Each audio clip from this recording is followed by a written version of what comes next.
Hello, everybody. Welcome. Thank you for being here. This is our ADA compliance webinar. ADA and drinking fountain compliance, all you need to know, crammed into an hour. Thank you so much for attending. Our goal today is making that Americans with Disabilities Act and its requirements more digestible, specifically in regards to drinking fountains. So keep in mind as I move through this presentation, the requirements I'm about to cover apply to a lot more than just drinking fountains, right? So also consider that all of you have your own state, local laws to adhere to, so ensure that those are taken into consideration as well. State and local standards have to be stricter than what is currently in place at the federal level if they make changes, which is what we're covering today, the federal standard for compliance. So let's get into it. So I'll be presenting today, moderating and behind the scenes, making sure everything runs is Hayden Delgado, but we'll get into official introductions here. That's my mug. I'm Justin Dunn. I'm the Senior Field Marketing Specialist. You have my email on the screen. Please feel free to reach out to me. I've been with the company for about 8 years, specializing in education around ADA standards, our ANSI standards, emergency equipment, and drinking fountains, if you didn't know the other half of our business. And with me is Hayden Delgado, my partner in crime. He's in the office behind me, making sure that everything goes smoothly. Hayden, you want to say hi real quick? Yeah. Hi, everybody. I'm Hayden Delgado. I'm a field marketing specialist. Been with Haas for almost 5 years now. And thank you for joining us today. Perfect. So that's who's running this thing. We're at the helm. So thank you again for attending. Let's get into it. So post questions at any time during the presentation. Please feel free. If you have a question, submit it. Any questions that aren't addressed during the Q&A, because we're going to pick a handful of them to go over at the end. I'm going to try to rush and get to that section. Sometimes I chatter on a little too long. But we'll be going over all of those in the follow-up material. So all questions will get answered. We'll put it on a spreadsheet too, so you have access to the questions and answers from the webinar, and for all the ones that don't get answered live. We are going to launch a handful of poll questions. They're super handy to Hayden and I. They allow us to continue to improve this, to make it better, and to give us some specialized insight into the market and what you're going through, so that we can fine tune this for you and our attendees. So your participation is greatly appreciated on that front. That follow-up material that I was talking about will be sent out 24 to 48 hours after the presentation, and it's going to include the on-demand recording, the presentation slides in PDF form. You can take those, you can share them. Reference materials are really handy. Additional support materials around the ADA and your CEU instructions. If you're here for continuing education units, we're certified through ABIH, AIA, and ASPE. So we will get you those credits as quick as we can, but wait for that follow-up material, and then they'll have instructions on how to reach out to us so we can get that done for you. Now, real quick before we get into the ADA, we want to give you a quick history lesson on why we think we're so uniquely situated to present this information to you and make it digestible. Our founder, there on the bottom left, was Luther Haas. He invented the world's first fountain bubbler head in 1906 amidst ban the cup movements and such, and formed the Haas Sanitary Drinking Fountain Company in 1909 in Berkeley, California.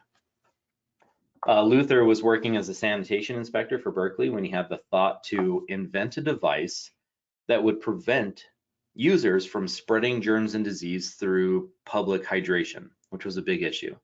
And that device was the drinking fountain bubbler head. Pre-Luther and his invention, it was commonplace to see drinking fountains with constant running water, which isn't so uncommon in the rest of the world today. Here, it's very uncommon, but attached or anchored to that fountain via a chain was a cup. You would pick up that cup, fill it, have yourself a drink, drop the cup, and the next person would use it. This had obvious public sanitation issues. Some of the common diseases being spread at the time included cholera, typhoid fever, dysentery, which if you played Oregon Trail, you know how frustrating that one is. All of which potentially fatal and spread from mouth to cup to mouth to cup and spread quickly through public hydration. Lucky for us, Luther put his inventive mind to the task and he found a solution that has continued to benefit public health and safety to this day. So fun fact, actually his first prototype was actually a brass bedpost. And today, we here at Haas are located in Sparks, Nevada, and we are still working hard to improve public health and safety for our global community. Now, our agenda includes an overview of the ADA legislation for drinking fountains, common ADA installation issues, ADA compliant drinking fountain and bottle filler installations, because we want to show you what's wrong, but we also want to show you what's right. An ADA FAQ and Q&A section there at the end, and a quick hygienic hydration solutions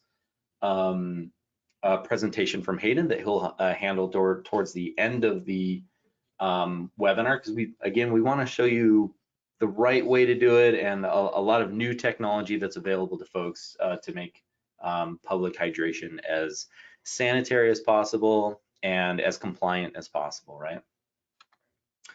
Now, first and foremost, I always like to start this way. It's important to remember that the ADA is civil rights legislation. Okay, prior to the standard and its inception, accessibility was up to the business and was infrequently available to people that didn't want to spend money to update and thought that your disability was your problem, right? It wasn't theirs. But public access is super important. There were no teeth in any of the requirements to provide access to the building and grounds for an entire class of people that were being very heavily neglected at the time. But thanks to people like Justin Dart, founder of Dart Industries, often referred to as the grandfather of the ADA. He himself was in fact disabled. That's him there on the left. Alongside fellow advocates like George H.W. Bush, who was the sitting president that signed the Americans with Disabilities Act into law on July 26, 1990. And this new act granted reasonable accommodations to people with disabilities, prohibited discrimination based on those disabilities. It's actually all a really cool story. And it would be hard to believe now, but they were met with adamant, strong resistance at the time to these proposed changes to just make the world more accessible, right? There were protests and counter protests. They had demonstrations, one of which was the Capitol crawl. A bunch of demonstrators, quite a few of the ones that you see here, including the child up front, abandoned their wheelchairs, crawled up the steps of the Capitol to show that it was inaccessible. There's no other way to get up there. And once they reached the top, demanded to meet the Speaker of the House. In another instance, and one of my favorite stories was while protesting the Transportation Association, the police showed up to arrest the protesters, most of which in wheelchairs, but in a very funny and ironic twist, didn't have accessible paddy wagons, furthering their point, and the police had to obtain accessible school buses to transport them into custody, which I thought was very funny. So with all the history out of the way, we're gonna hop into poll question number 1, and Hayden's gonna handle those for us. Yep, our first poll question today is, what are you looking to obtain from this webinar? For this question, you can select as many answers as apply to you as possible. And the options are basic ADA compliance guidance, product recommendations, COVID or hygienic solutions and best practices, and CEU credits.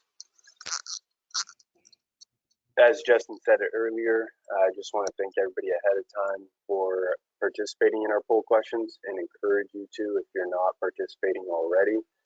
We are able to gather a lot of information that helps us make this webinar better and get more appropriate information.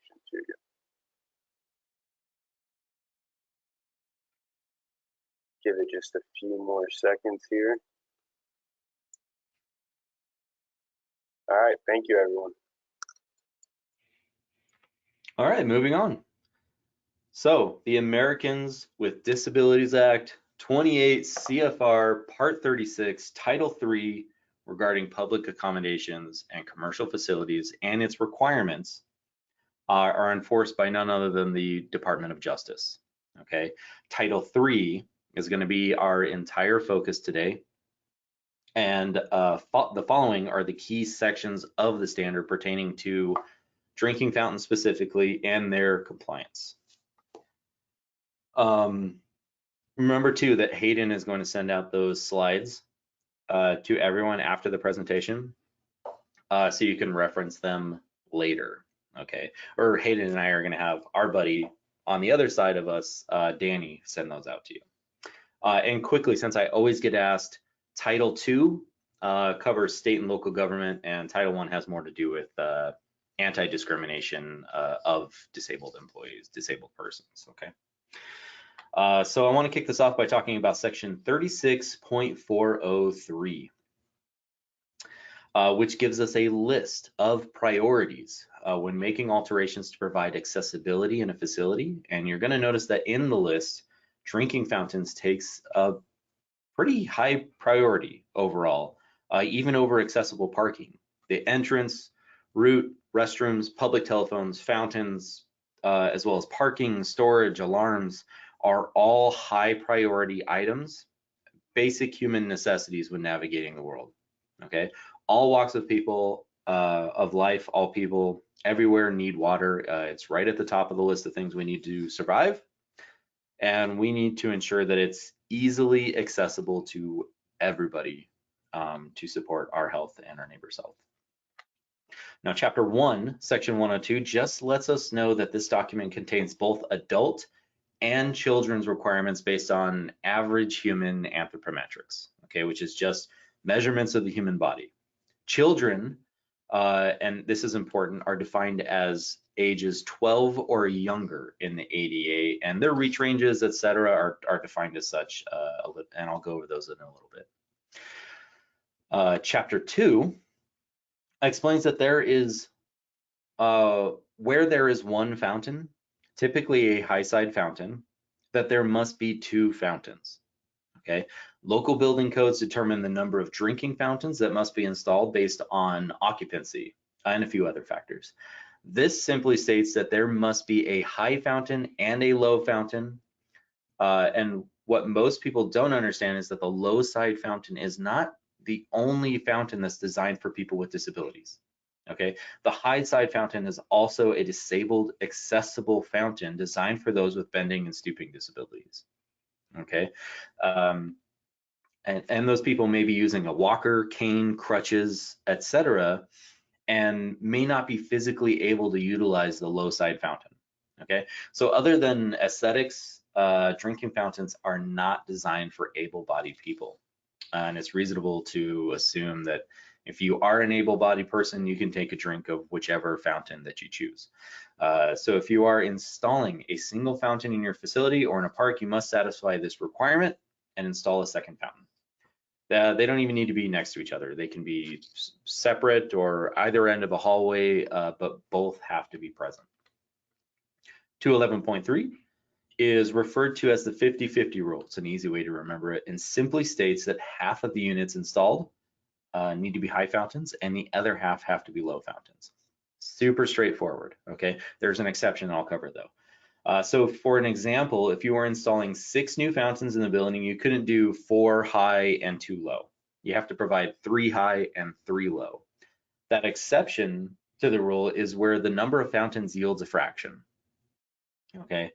In another example, given the previous requirement, let's assume that you have met the minimum number of drinking fountains for the property and have decided to add an additional drinking fountain, giving you 7 total fountains. The 7th fountain can either be high or low. It's entirely up to you. It's a fraction. So long as you have 3 high, 3 low to meet the 50-50 rule, or again, if you have that fraction, you can decide what to do with that last fountain. It's entirely up to you. So odd numbers. In chapter 3, building blocks, we start getting into dimensional and mechanical elements. Okay, you're going to hear me use the term elements a ton in the presentation. An element can be any of the devices that we are granting access to. This can be a drinking fountain, phone, fire extinguisher, baby changing table, so on. Many of the measurements that we're about to cover apply to a lot more than just fountains, but again, fountains is our speciality and our focus today. So this is one of the most more popular visuals that I use. I find this all over the place. It's one of my favorites. It's an easy guide to a section that's very frequently being violated. 305.3 and 305.4 detail clear ground space to accommodate the wheelchair underneath the fountain, allowing an approach that's unobstructed to the fountain, right? Wheelchairs, they come in all different sizes and shapes, and getting that underneath the fountain, this is our first step. So you have to provide 30-inch by 48-inch space clearance underneath that element, whatever it is, which is just larger than your typical adult-sized wheelchair. So giving the user clear space for the wheelchair and for their hands to maneuver the wheelchair into that space, we need that 30 by 48 inches. Here's an example that clearly demonstrates that clear ground space in front of an element. In this case, a telephone and a fire extinguisher. 305.5 explains that the positioning of this clear ground space, allowing for either a forward approach like the one you see on the left or a parallel approach like you see on the right. Both are acceptable, but there are some exceptions based on state and local standards, more like a preference. Forward approach I have found is always the easiest. Parallel approach, there's usually some exceptions. Remember that all these measurements are bare minimum requirements. So the more space you can provide, the better. When the element is in an alcove, like in the example above, wheelchair users are going to need additional space to maneuver in and out of that space. And the clear floor space changes based on the depth of the alcove and the type of approach. So in our first example, we have our 30 by 48 inches floor space. It becomes 36 by 48 inches when the depth of that alcove exceeds 24 inches. Because you're going deeper into that space, you need more room to navigate and to maneuver. For the second example, it's a parallel approach. When the depth of that alcove exceeds 15 inches, our clear floor space is bumped up to 30 by 60 inches. If you can think for a second about how you might maneuver into that space, I'm sure it'll make sense. Wider would be much better for that type of approach. More and more states are requiring the use of alcoves.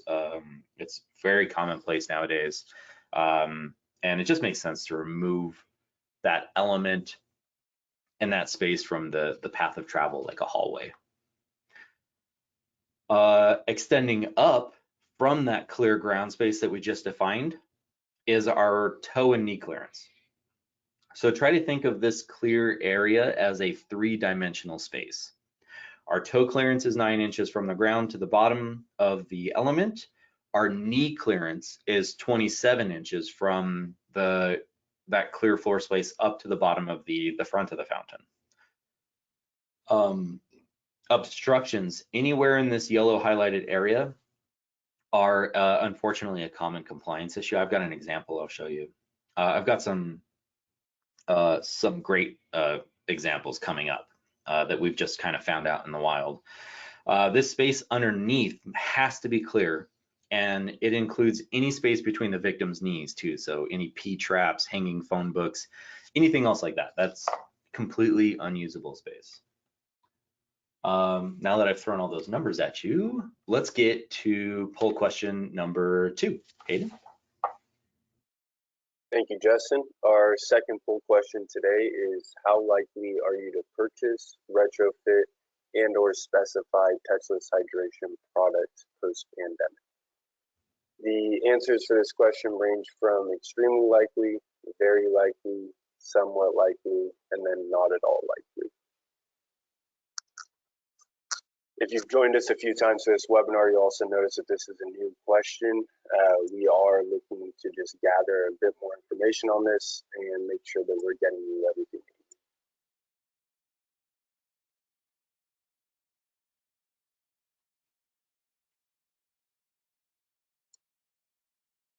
Just a few more seconds before we close up this poll. All right, thank you, everyone. And I wanted to say thank you again too. So I was just looking at the, I was peeking over at the attendance. There are so many of you in here, and we greatly appreciate your attendance. And I hope all of you are going to find this useful, and we greatly appreciate you being here. So in this example, 307 pertains to protruding objects, okay? We have 307.2 and the DOJ advisory, and it's primarily in place to protect another type of protected class that we haven't touched on yet, okay? And that class is the vision impaired. Elements may not protrude, may only protrude into a walkway so much and must be located at certain heights, whether they're in an alcove or not. So this is to prevent anyone from running into those elements. Objects with their leading edge or the lowest point on the front of the element above 27 inches may only protrude a maximum of 4 inches into the path of travel. But so long as the leading edge of that element is at or under 27 inches, then this is considered to be detectable by a detection cane, according to the Department of Justice. So we've got our seeing impaired Tom Cruise height guy navigating a hallway here. On the bottom right, we see an object very similar to a drinking fountain, except a rectangle. And so long as its leading edge is at or below that 27-inch line that you see there, it can be detected through the use of a detection cane, and early enough to be avoided and prevent any potential injury from running into it, okay? Or tripping, hitting it, kicking it, etc. This fountain and any element, so long as it meets that 27-inch requirement, can protrude any amount into this space because it's detectable, right? So the same rule applies for elements at or above 80 inches from the floor too. So this is considered headroom clearance, and similar to previous examples, can extend any amount into the space. On the left, we have an object sitting perfectly between that 27 and 80 inches, and therefore may not protrude into the space any more than that 4 inches, unless it's a handrail, which are allowed to protrude 4.5 inches as an exception, because those are very common and they need to be set up a little higher. Now I'm going to use our 1011 HPS and SK3 cane skirt for this next example. This is a dual high-low unit, very commonly installed in like high traffic customer facing areas because it's shiny and it looks good.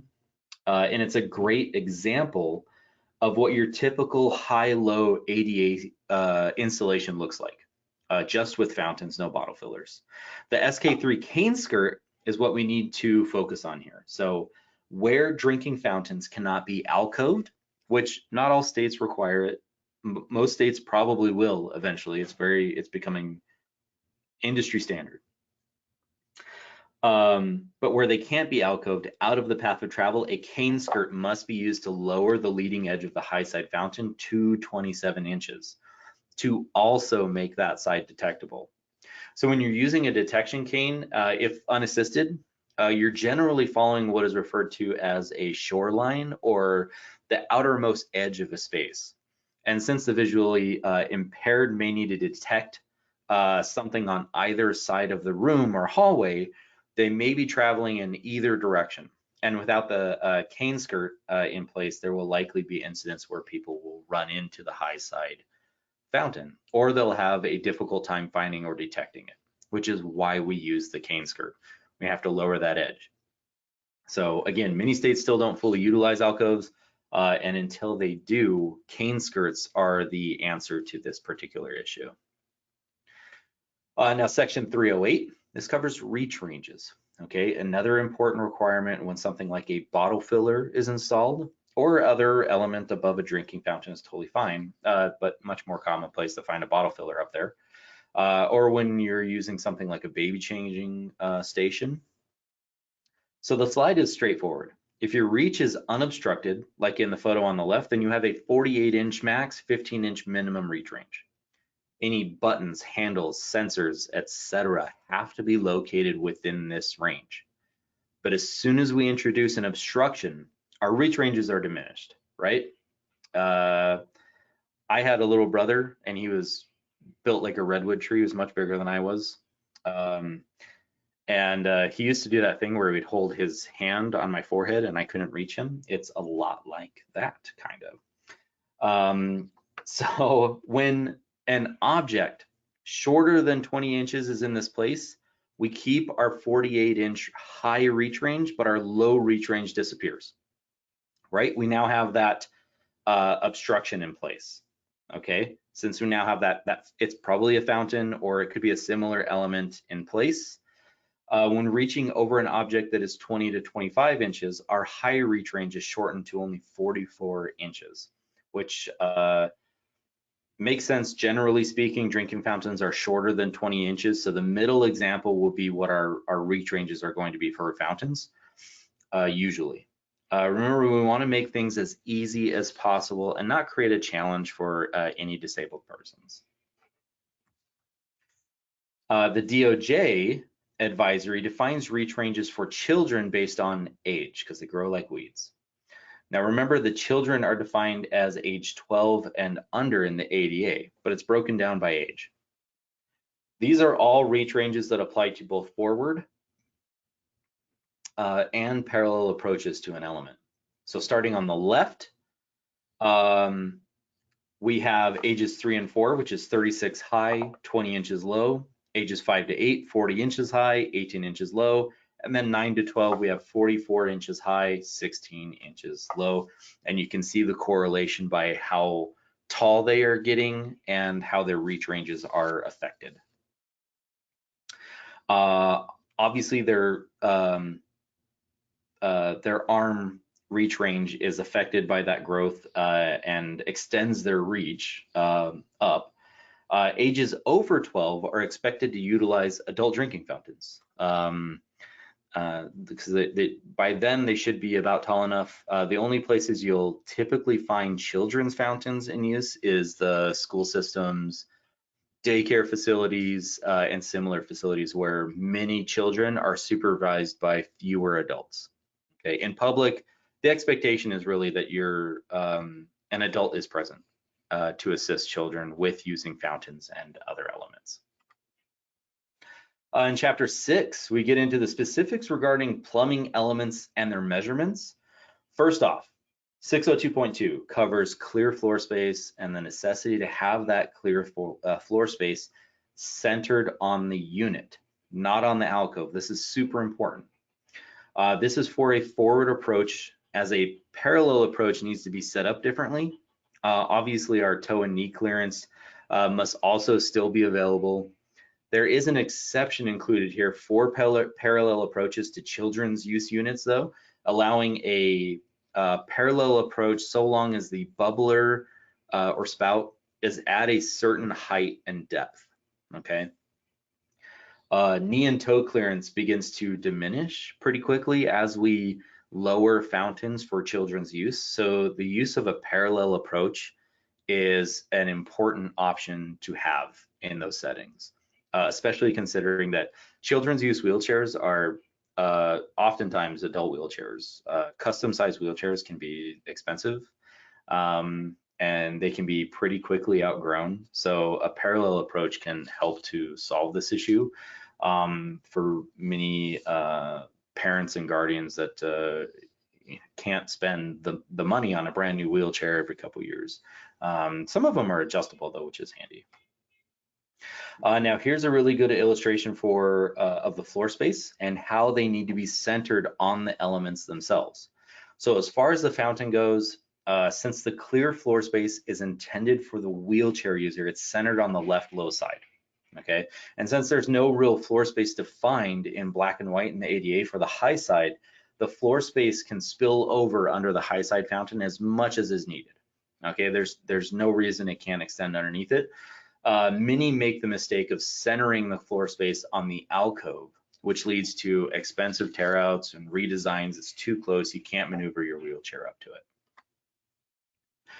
Now here, we can see we have a total of 48 inches in this alcove, wall to wall. It is not deeper than 24 inches, so we don't need to expand our 30-inch clear floor space. You will notice, however, that it shows a separate measurement for California. California has gone above and beyond the standard requirements and mandated an additional 2 inches of floor space, bumping up the width of the floor space to 32 inches.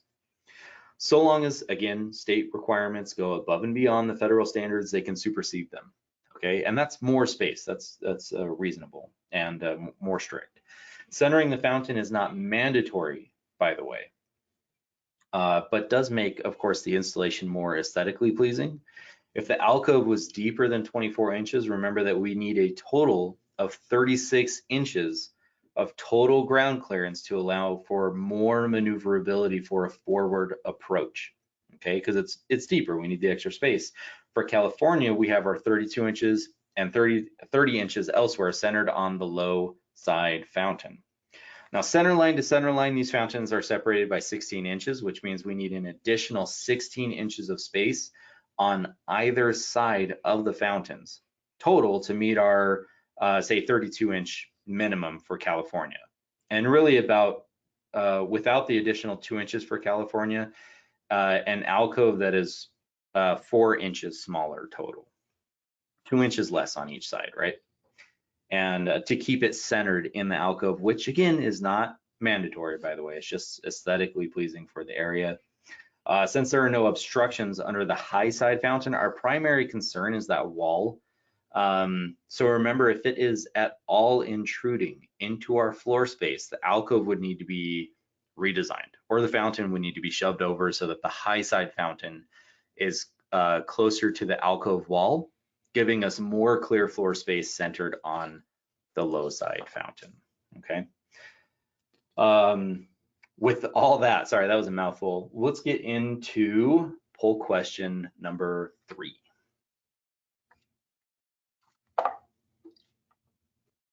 The third poll question is, has your facility updated hydration options due to COVID? Again, you can select all that apply to you for this one. The options are no change. We've deactivated all drinking fountain bubblers. We've added touchless features to all fountains, and we've added bottle filling stations.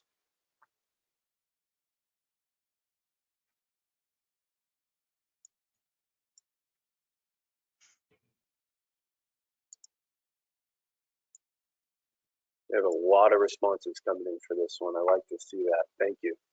We always have so much participation in these. It's great for us. It allows us to make modifications and changes and better suit these to your needs. So thank you again.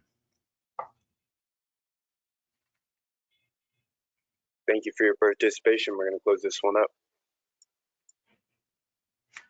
All right, moving on. So this is an excerpt from the CBC. This is the California Building Coding and what they have done along with Texas and a few other states. And I love that those are the two big ones, because when people, especially nowadays, think California and Texas, you think of two states that are so different, but they have both agreed on this, which is incredible, and that they really need to locate these fountains inside of alcoves. Alcoves is definitely the way everybody's going. It's an important option and way to remove this from public walkways and pathways and make them easily accessible out of the way. So there's a private area to grab a drink and so on. So, or using wing walls. Wing walls is another way to ensure that they don't impede into pedestrian walkways. These protected areas must be 32 inches wide and 18 inches deep minimum. Wing walls act like an alcove, where an alcove can't be installed or it has to be retrofitted into place. So the wing walls must also project horizontally at least as far as the drinking fountain. And while we're on the topic of chapter 6, I should bring up the flow of water from the fountain also must be within compliance from the equipment. So the height of the stream of the water has to be at least 4 inches tall to allow a bottle or a glass to be filled for those that may be incapable of leaning over the fountain to take a drink. It also makes it a lot easier for someone to just use in general, of course.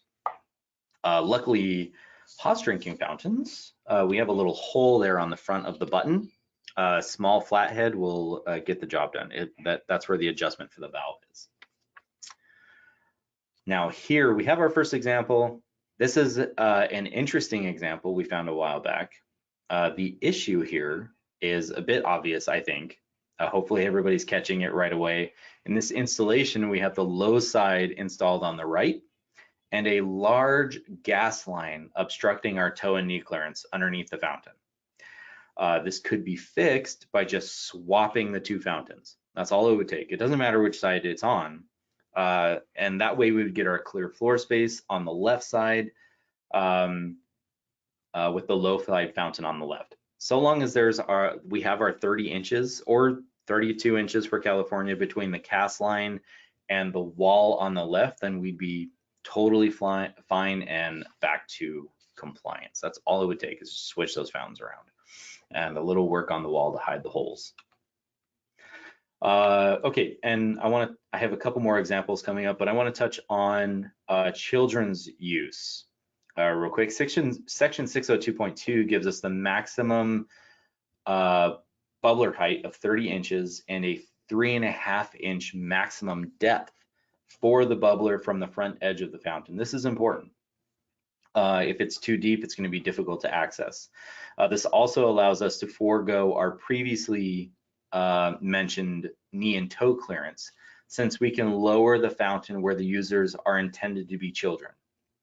There will be need to be a parallel approach and space for that available though. So many states have their own requirements for children's height and approach preference. So be sure to reference those local requirements before pulling a Justin said so. But many states still allow a parallel approach for children's fountains and require a front approach. So it changes here and there. Some even specify their own knee clearance heights.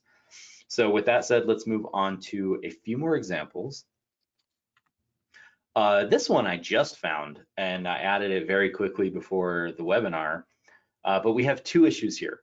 One, which I can't verify, but I'm positive that left side fountain is very likely way too close to that wall.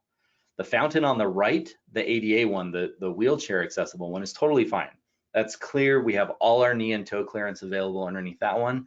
The one on the left though, just by the look of it, it's highly likely that it's too close to the wall and you'd have a very difficult time getting your wheelchair into the proper position to access that bubbler head.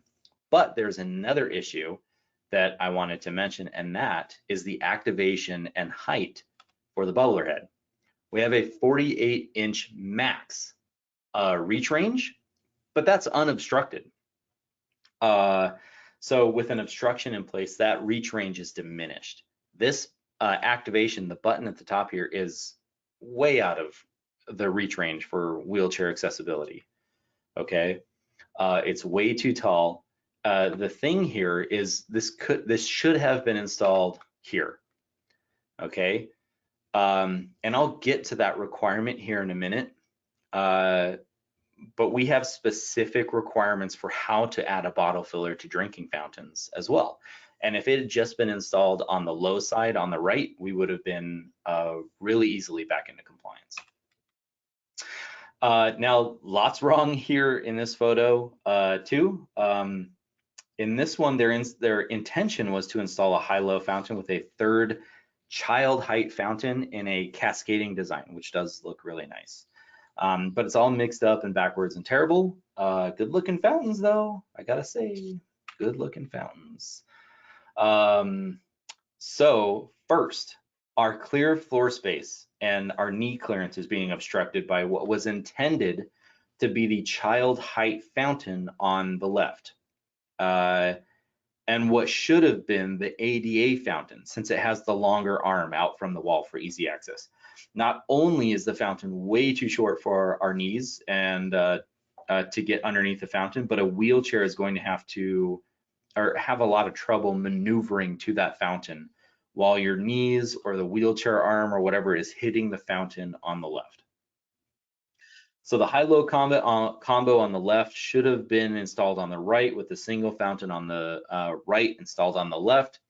Let me show you how it's done.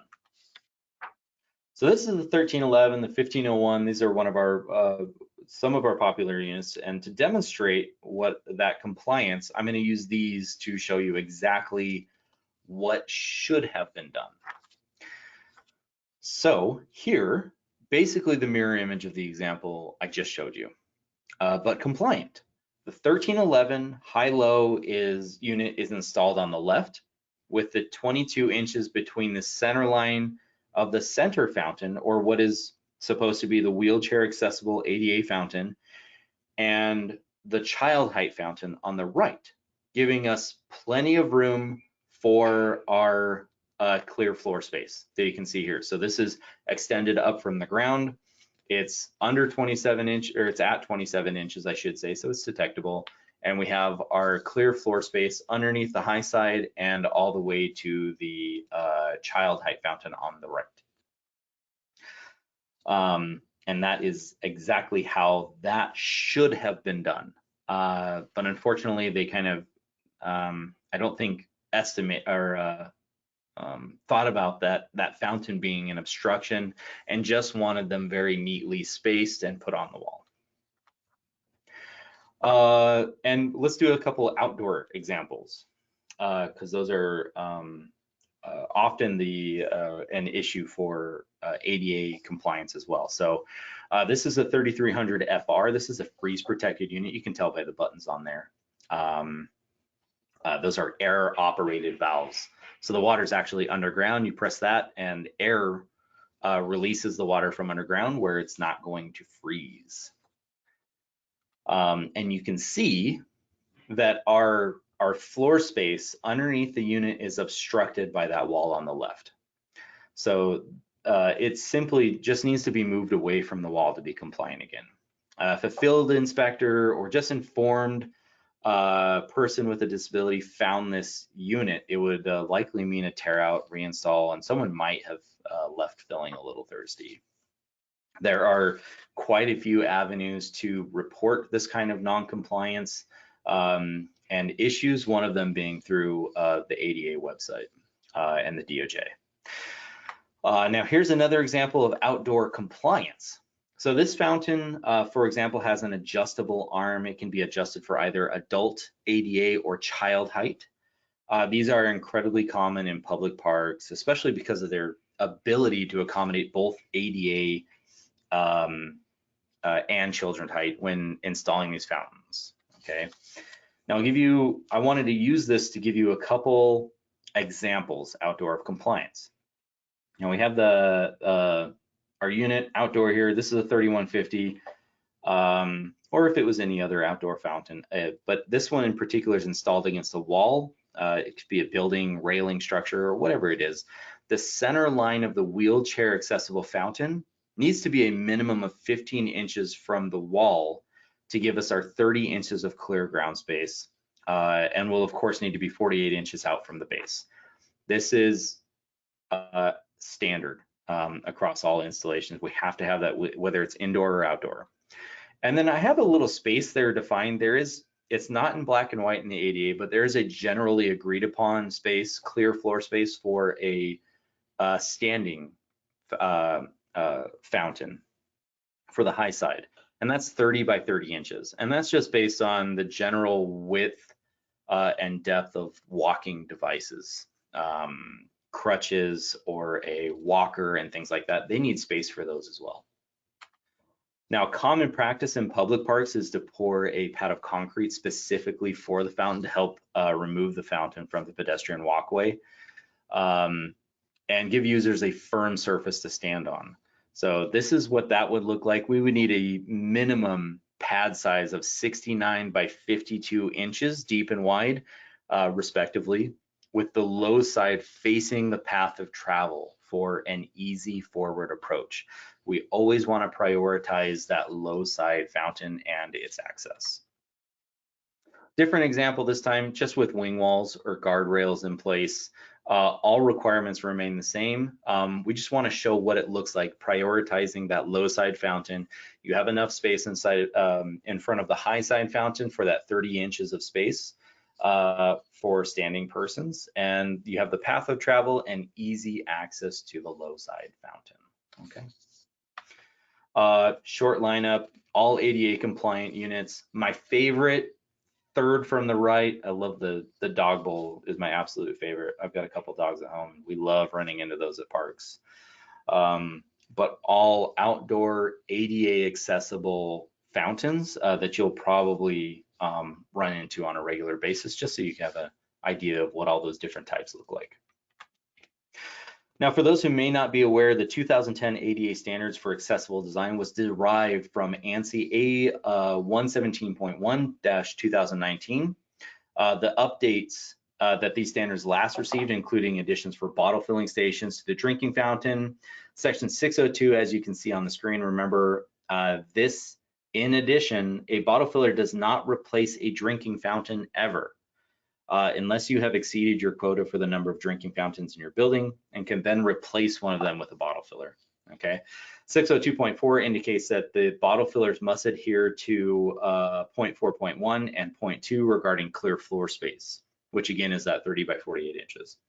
And that the controls need to be either hand operated or automatic and be within our reach ranges, okay? So the example I gave you earlier with the bottle filler, way too high, out of our reach ranges on the high side fountain is definitely an issue. There is also no exception on this page stating that if the bottle filler is installed on both the high and low side fountains, then the high side does not need to comply with this section, okay? Which is due to the fact that our low side bottle filler is accessibly installed. It's pretty rare to see that with both of them installed though. And with that in mind, a bottle filler is, when it's not provided on both fountains, which is generally the case, the bottle filler must be located on the low side fountain to allow access to wheelchair bound people. So if the bottle filler is on the low side, we can ensure that everyone can reach it, everybody can get a drink, okay? 2 bottle fillers is fine, but if there's only one, it's gotta go on the low side. Next up, I'm just going to use our 1920 bottle fillers as a quick example for bottle filler compliance. And this, so this is the 1117 LN-HO2. It's all touchless, which is super fancy. With the 1920 bottle filler over the low side fountain, which is what we just discussed. This is accessible, this is reachable to both parties that may be using either fountain, well within reach ranges. It also helps a lot, ideal for those using prosthetic limbs or who may need the extra hand to maneuver the wheelchair. A place to place the bottle down on the back of the fountain is super important now, and something to consider. Place the bottle, operate it with one hand. Very useful way to install that. Now, in accordance with 308.2.2, the bottle filler is located at 46 inches in this example, which is below the required 48 inches we covered earlier. Remember the maximum height, and since it is a maximum height, the activator can be located anywhere between the fountain and the bottle filler, just not below the fountain, right? That's with the drinking fountain in place, that's unusable. So it has to be above it, and it would just be kind of weird down there, right? We could install the activator as low as 15 inches technically based on our reach ranges, but that wouldn't make any sense. It'd be impractical. So another compliance issue, wanted to demonstrate real quick, way out of reach range. This is installed on the low side, which is correct, but the activator for the button is way up high. Nobody's going to be able to reach this reasonably from a wheelchair. Actually, some standing people might have a hard time reaching that one, to be honest with you. I always love showing those demonstrations when we come across them. Just another common installation model, the 1501, which is one that's most popular with schools since it has that white enameled surface. Wanted to use it as an example, as another example as an ADA accessible setup. So we have clear space, the button is accessible, it's on the low side, and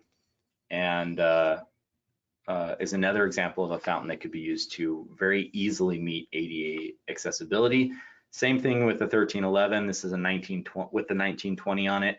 This would likely be your third child height fountain set up right next to this dual fountain, right? That's what we most commonly see. Or you could get 3 of these and install them all in a cascading design, so long as you're not interrupting that knee space for that middle, what is likely going to be the middle fountain and the wheelchair unit. Speaking of child height, remember that children are defined as age 12 and under, and here we're utilizing the age range of 9 to 12. Our maximum reach range would be 44 inches. The bubbler head has to be at a maximum of 30 inches or below for a child height fountain at the spout, not at the top of the bubbler head, by the way. It's at the spout. And as you can see on the screen, our bottle filler activation is at 42 5/8 inches from the floor, well below our 44-inch max, and the bubbler is at 30 inches, well within compliance. Just to give you another example of a compliance unit. We're going to move on to the Q&A and a section from Hayden. So remember to submit your questions if you're still holding on to them, and if you haven't submitted them yet. Any that I don't get to will again be answered in the follow-up email that I mentioned earlier. I'd like to end with this photo. This is one of my favorite units. This is installed right in our backyard at the Reno Tahoe International Airport. It's just a really great example of an alcove high-low unit with a bottle filler, all installed correctly. I hope that this webinar so far has been very useful to everybody, and I hope that you feel a bit more knowledgeable and a little more confident on the subject. Remember that equal access is, to this day, not always taken into consideration or taken seriously, and it's incredibly important. So take that information you've learned today, be advocates for awareness. We've got our last poll question, and then we'll get into the other material.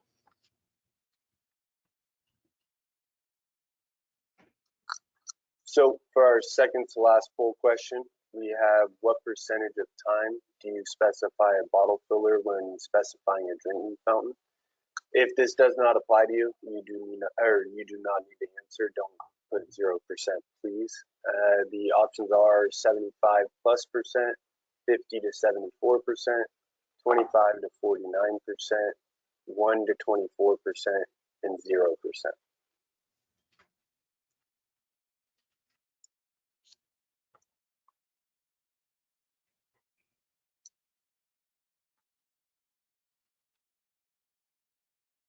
All right, thank you, everyone.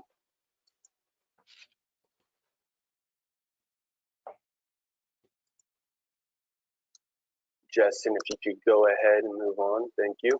So over the past few years, we have taken initiative to really provide new hygienic and accessible hydration options, including our touchless electric sensors and antimicrobial surfaces for sanitary activation.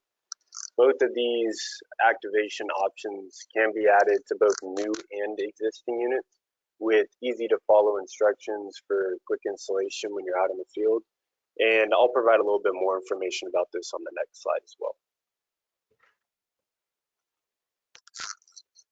On the left here, you'll see 2 of our newer units in our electric water cooler collection. Those units with the bubbler heads do have antimicrobial bubbler heads on them. There is stainless steel options for a more vandal resistant option if you need it. And these units are ADA compliant and come with several smart features. Those include the most obvious is the bottle saved counter, which everybody wants to see nowadays how many bottles that they're saving if they fill up their reusable bottle. There's also forward-thinking energy efficiency. There's the ability to track filter life, ability to calibrate the touchless sensor, and then also a purge feature. That purge feature is going to help prevent Legionella as well as other bacterial growth in the line. And then there's a display error code for simplifying any troubleshooting that you may have. These units are also easy to install and retrofit. They have plenty of space under the unit, which provides adjustability to fit over previously plumbed and powered units. And they have a self-leveling wall mount as well as a full-size insulation template. Then in the middle, you'll see our two newer standalone bottle fillers. These are ADA compliant bottle fillers, and they are ideal for all types of high traffic areas. We do provide options for these in both indoor and outdoor as well. And they are made of durable stainless steel materials to resist stains and corrosion while also being very vandal resistant. Then on the right are those sanitary activation options that I touched on that last slide. These are, they're just great options going forward. I mean, we launched the antimicrobial copper push buttons because copper is so broadly recognized for its antimicrobial properties in other industries, especially in healthcare. So by making push buttons out of copper, we're able to really offer a simple process to immediately provide added protection to our HAWS units. There are also those hands-free sensors, which will convert most HAWS standard push button units to have touchless hands-free operation with a simple front motion.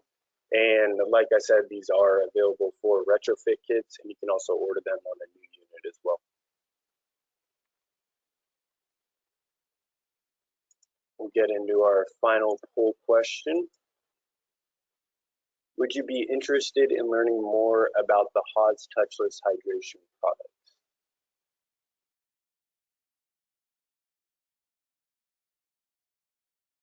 Thank you everyone for the participation in the poll questions today. We've seen a big uptick in these, and we already get a lot of responses on past webinars, so it's nice to see that we're still improving that.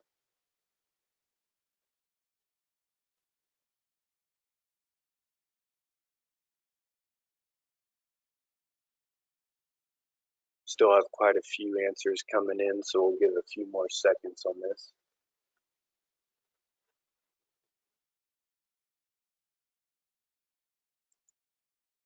All right, thank you.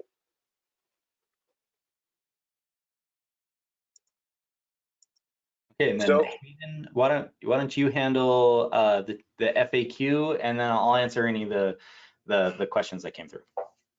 All right, sounds good. So the first FAQ question: who is responsible for enforcing the standard? Well, actually, Justin talked on this one a little bit earlier. The ADA standard is enforced by none other than the Department of Justice Civil Rights Division themselves, meaning you can't really put much more weight behind it. And thankfully, that has helped people realize how serious it is. Another good thing to note on this one is that you can go to ada.gov to access the ADA standard, laws and regulations, and an enforcement page listing all the current cases. You can also reach out to them directly through that site if you have any questions about the ADA or concerns of your own or even a case of your own. Then our second question, does everything have to be ADA accessible?